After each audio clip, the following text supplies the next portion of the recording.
আল্লাহ বলেন নবীজি হতাশ হওয়ার কারণ নাই, টেনশন করার কোনো কারণ নাই। কাফিরেরা বেঈমানেরা আবু জাহেল উতবা সাইবা ওয়ালিদ ইবনে মুগিরা সহ এই মানুষগুলো মুখের ফু দিয়া আল্লাহর নূরকে নিভিয়ে দিতে চায়। কোরআন শরীফের 55টা নাম আছে, তার মধ্যে একটা নাম হলো নূর। নূর মানে কি?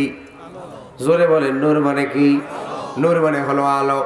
আল্লাহ বলেন নবী এই বেঈমানেরা, এই কাফিরেরা, এই মুশরিকেরা মুখের ফু দিয়া মানে ষড়যন্ত্র করে, বিভিন্ন অবাঞ্ছিত কথা বলে এই কোরআনকে তারা দুনিয়া থেকে বিদায় করে দিতে চায়। কিন্তু আমি আল্লাহ রাব্বুল আলামিন তা করতে দেব না। আল্লাহু মুতিম্মু নূরিহি, আল্লাহ হলেন সেই নূরকে পূর্ণতা দানকারী। বলেন সুবহানাল্লাহ। আল্লাহ বলেন নবীজি আমি সেই নূরকে পূর্ণতা দান করব। যদিও এই কাফিররা এই নূরকে, এই কোরআনকে অপছন্দ করে।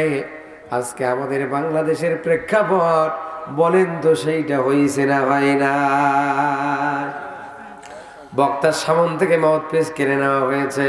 এতিমখানার মাহফিল, আসরের নামাজের সময় এসে প্যান্ডেল ভেঙ্গা দেওয়া হয়েছে। কত বলে? আরো জোরে বলেন ঠিক কিনা? শুধু তাই না, রানিং বক্তব্য বক্তাকে ধরে নিয়ে যাওয়া হয়েছে। রানিং বক্তব্য, বক্তার আওয়াজ শেষ, মোনাজাত করবে, মোনাজাত পর্যন্ত করতে দেয় নাই। আমাদের দেশের নন্দিত মুফাসসির শাহাদাত বরণ করলেন সেদিন থেকে নিয়ে গায়েবানা জানাজা পড়তে পর্যন্ত মানুষকে দেয় নাই। গায়েবানা জানাজা পড়তে গিয়ে বহু মানুষের জেল জরিমানা হয়েছে না হয় নাই? আমার ভাইয়েরা, সবচাইতে হৃদয় বিদারক ঘটনা আমি দেখেছি। ভিডিওটা ভাইরাল হয়েছে, এখন অনলাইনে পাওয়া যাবে। আল্লামা সাইদি সাহেবের গায়েবানা জানাজা পড়ার জন্য কিছু মুসল্লি দাঁড়িয়েছে। একজন ইমাম জানাজা পড়াচ্ছে, কেবল তাকবীরে তাহরিমা বাজছে, এখনো পর্যন্ত প্রথম তাকবীরেই আছে, দ্বিতীয় তাকবীরে যায়নি। এমত অবস্থায় এই জায়গায় ধরে ইমাম সাহেবকে নামাজরত অবস্থায় নিয়ে গেছে। যেদিন এই চিত্র দেখেছি আমি সেদিন চোখের পানি ধরে রাখতে পারি নাই। আমি মনে মনে ভাবছিলাম আর বুঝি সময় বেশি নাই, মনে হয় পরিবর্তনের সময় এসেছে। কারণ যে কাণ্ড শুরু হয়েছে এটা আল্লাহর সাথে যুদ্ধ ঘোষণা হয়েছে। কথা বলেন ঠিক কিনা? আমার ভাইয়েরা, চেষ্টা করা হয়েছে তাফসীর মাহফিলগুলো বন্ধ করার জন্য, চেষ্টা করা হয়েছে কোরআনের মাদ্রাসাগুলো জঙ্গি হিসাবে চিহ্নিত করে মাদ্রাসা সিস্টেমগুলোকে বন্ধ করার জন্য। কথা বলেন ঠিক কিনা?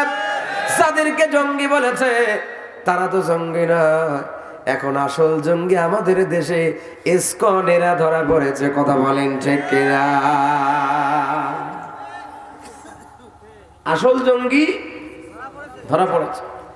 আমার ভাইয়েরা, মাদ্রাসায় কোনোদিন কোন জঙ্গি কার্যক্রম পরিচালিত হয়েছে এখনো প্রমাণ হয় নাই, কিন্তু বারবার জঙ্গি প্রমাণ হয়েছে যেই জায়গাগুলোতে, সেই জায়গাগুলোর সঠিক বিচার আমরা পাচ্ছি না।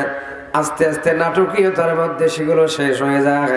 কিন্তু কথায় কথায় কথা আসে, হুজুরেরা জঙ্গি, মাদ্রাসায় জঙ্গি শেখানো হয়। নাউজুবিল্লাহ বলেন, আরো জোরে নাউজুবিল্লাহ বলেন। আমার ভাইয়েরা, গভীর মনোযোগ দেন। তাহলে এই কোরআন বন্ধ করার ষড়যন্ত্র যারা করেছে তারা সামনের দরজা দিয়া পালানোর টাইম পায় নাই, পেছনের দরজা দিয়া চোরের মতো পালাইছে, ভাষণ পর্যন্ত দেওয়ার সুযোগ হয় নাই। কথা বলেন ঠিক কিনা?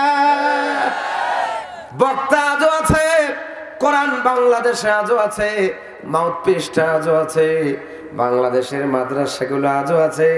শুধু কোরআন বিদ্বেষী স্বৈরাচারী বাংলাদেশে না।